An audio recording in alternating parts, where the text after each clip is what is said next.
Hello, Bachcho. Let's read the question. So the question says, suppose we have four boxes A, B, C, and D containing colored marbles as given below. Box marble colors A में red है 1, white 6, black 3, B red 6, white 2, black 2, C red 8, white 1, black 1, and D is red 0, white 6, black 4.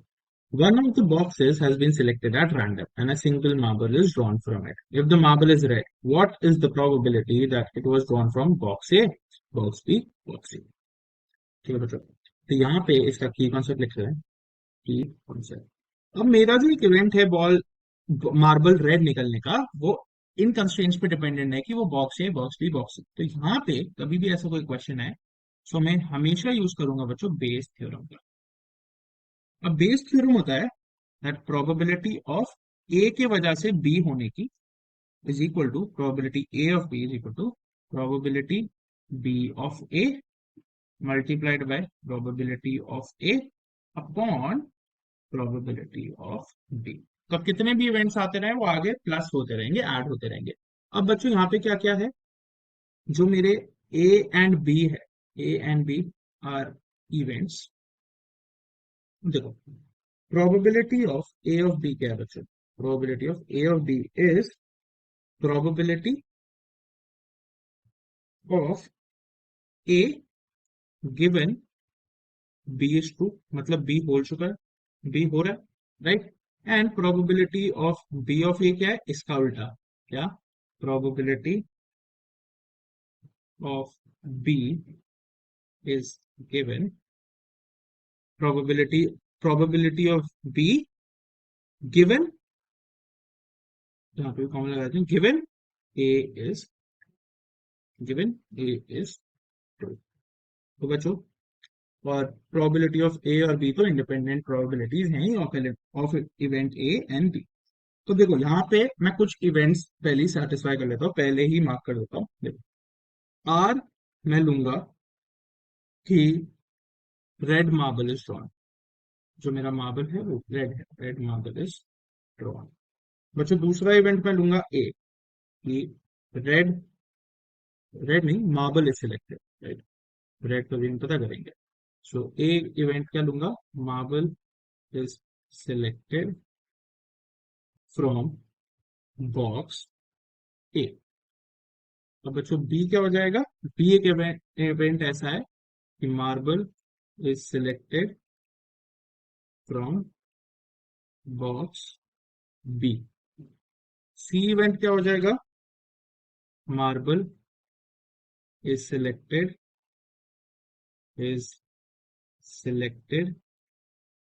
From box C. अब ये मैंने तीनों एक independent events ले लिए हैं, राइट। अब एक यही तीनों इवेंट्स होंगे बच्चों मेरे बॉक्स ए, बॉक्स बी, बॉक्स सी। क्योंकि मेरे को बॉक्स डी इस क्वेश्चन में निकालने को दे नहीं रखा है, सो मैं निकालूंगा भी नहीं इसको, ठीक है। एंड मुझे पता है, यहाँ पे पहले लिख देते हैं प्रोबेबिलिटी का फॉर्मूला क्या होता है। Probability is favourable outcomes, favourable outcomes upon total outcomes. This makes my question very easy. अब मैं बहुत जल्दी जल्दी निकाल सकता हूँ, ठीक है बच्चों। तो अब चलते हैं कि भाई मेरी प्रोबेबिलिटी ऑफ ए कितनी है, पहले ये देखते हैं। Probability of A, probability of A क्या है कि भाई probability of box A selected क्या हो सकता है? चार बॉक्सेस हैं मेरे, ठीक है। सो तो favourable outcomes, favourable outcomes upon total outcomes. Boxes कितने हैं टोटल बच्चों? चार। उसमें से मैं एक ही बॉक्स सिलेक्ट कर रहा हूँ, मतलब ए बॉक्स सिलेक्ट कर रहा, तो हो गया 1/4। तो बच्चों दूसरा क्या देता हूँ? प्रोबेबिलिटी ऑफ ए और आर ऑफ ए, मतलब probability, probability that red ball, ये मैं सिर्फ पहले में लिखूंगा, बाकी सेल्फ एक्सप्लेनेटरी होंगे। Red ball is selected from A, is selected from A. तो अब टेबल को गौर से देखते हैं। टोटल बॉल्स कितनी है बच्चों? 1 + 6 + 3, हो गया 10। बी में कितनी है? 6 + 2 + 2, अगेन 10। इसमें अगेन 10, और डी में भी 10, राइट। तो फेवरेबल आउटकम्स, रेड का कितना है, रेड है 1 अपॉन टोटल है 10। ठीक है, तो प्रोबेबिलिटी ऑफ आर ऑफ ए आ गई। ऐसी सारी प्रोबेबिलिटीज निकाल लेते हैं। अब प्रोबेबिलिटी ऑफ बी पे अगर हम ध्यान दें, वही एक बॉक्स चूज कर रहा हूँ आउट ऑफ दीज 4 बॉक्सेस, और probability of R of B बच्चों क्या हो जाएगी, देखो रेड बॉल कितनी है आर में, 6, और टोटल कितनी है 10। अब ऐसी प्रोबेबिलिटी ऑफ सी पे नजर मारें तो वही 1/4, राइट।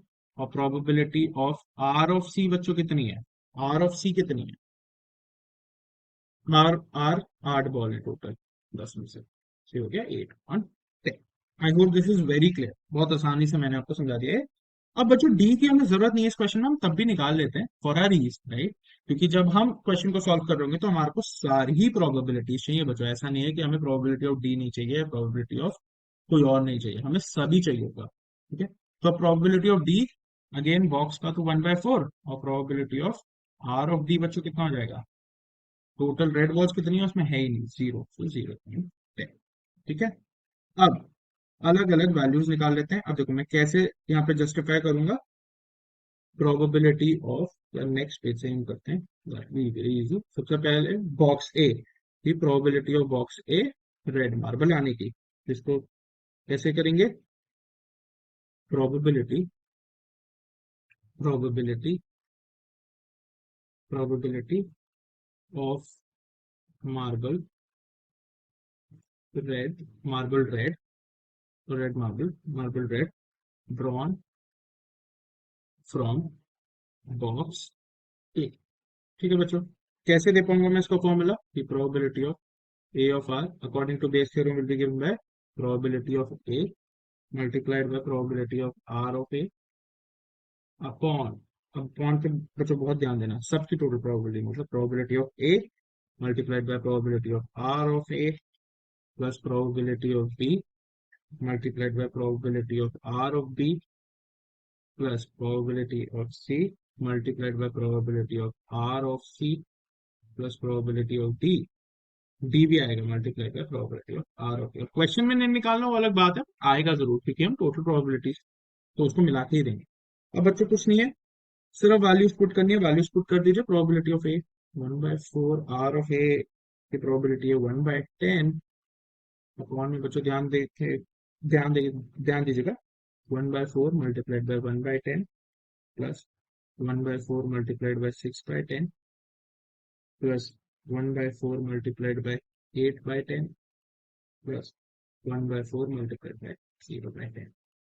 तो बच्चों ये क्या हो गया, this is equal to 1/4 multiplied by 1/10, नीचे डिनोमिनेटर में मैं क्या कर सकता हूँ, डिनोमिनेटर में मैं 1/4, वन, इसको वहां पे थोड़ा करते हैं, इसको कॉमन ले लेते हैं, 1/4, या फिर इसको नेक्स्ट पेज पे ही लेते हैं बच्चों, तो इजी रहेगा। तो यहाँ पे थोड़ा ऊपर में जगह हमें सेटिस्फाई करनी है, 1/4 मल्टीप्लाइड बाय 1/10 अपॉन में 1/4 मल्टीप्लाइड बाय 1/10 कॉमन ले लो, और यहाँ पे बचा क्या, 1 बचा प्लस 6 बचा प्लस 8 बचा, तो ये हो गया बच्चों 1/15। अब ऐसी probability of P of R, ये हो जाएगा बच्चों क्या, probability of B of C R, ये क्या है कि red marble drawn from box B. ये कैसे दूंगा, probability of B of R is equal to probability of B multiplied by probability of R of B upon, दोबारा लिखते हैं, upon total probability of A multiplied by probability of R of A plus probability of B multiplied by probability of R of B plus probability of C multiplied by probability of R of C, R of B, R of C आ गया, plus probability of D multiplied by probability of R of D। बच्चों इसको कर दो values put, तो values put करके ये मेरा क्या बन जाएगा, 1/4 मल्टीप्लाइड बाय 6/10 अपॉन अपॉन क्या क्या है यहाँ पे बच्चों, 1/4 multiplied by 1/10 multiplied by, sorry plus, right, यहाँ पे आएगा प्लस, प्रोबेबिलिटी ऑफ बी है, दोनों ऊपर लिखे 1/4 मल्टीप्लाइड बाय, यहाँ पे आर ओ पी है 6/10 प्लस 8 8/10 मल्टीप्लाइड बाय 1/4, उल्टा भी लिख सकते हो, कोई मल्टीप्लीकेशन है तो कोई प्रॉब्लम नहीं है, प्लस 1/4 मल्टीप्लाइड बाय 0/10। तो अगेन यहाँ पे वही करो। अब यहाँ पे मैं अगर सॉल्व करूँ इसे तो 8 मल्टीप्लाइड बाय, सॉरी 6 है ना ऊपर न्यूमरेटर में, तो बच्चों तो ऊपर मैं लिख सकता हूँ 6 मल्टीप्लाइड बाय, कॉमन ले लिया मैंने और कुछ नहीं किया, 1/4 मल्टीप्लाइड बाय 1/10, अपॉन में क्या बचा, अपॉन में बचा मेरा 1/4 मल्टीप्लाइड बाय 1/10 कॉमन लेके, लेफ्ट विद क्या, 1 + 6 + 8, 1 + 6 + 8, तो हम जब इसे सॉल्व करेंगे ये तो कैंसिल हो जाएंगे, राइट, ये कैंसिल हो जाएंगे, तो ये मेरा बचेगा 6/8 + 6 + 1/15, तो इसे जब कैंसिल रिड्यूस करेंगे तो ये बचेगा 2/5। और वैसे ही बच्चों लास्ट जो हमें देना है, probability of C of R, right, हमने बी ऑफ आर और ए ऑफ आर हम ऑलरेडी दे चुके हैं, तो सी ऑफ आर पे आते हैं बच्चों। तो ये कैसे देंगे, again probability of C multiplied by probability of R of C upon probability of A multiplied by probability of R of A plus probability of B multiplied by probability of R of B plus probability of C multiplied by probability of R of C plus probability of D multiplied by probability of R of D। Values put करिए, values क्या क्या हो जाएंगी, 1/4 multiplied by 8/10 upon ये upon, और ध्यान से values put करिए बच्चों, ये हो जाएगा 1/4 multiplied by 1/10 plus 1/4 multiplied by 6/10 plus 1/4 multiplied by 8/10 plus 1/4 multiplied by 0/10। Common लीजिए, कॉमन 8 कॉमन ले लीजिए यहाँ से, ये बच जाएगा मेरा 1/4 मल्टीप्लाइड बाय 1/10, और नीचे डिनोमिनेटर में 1/4 मल्टीप्लाइड बाय 1/10 कॉमन लिया, सो बच्चों क्या आ गया अंदर में 1 + 6 + 8, ये इससे कैंसिल, ये इससे कैंसिल, तो मेरा यहाँ से आ गया 8/50 ना।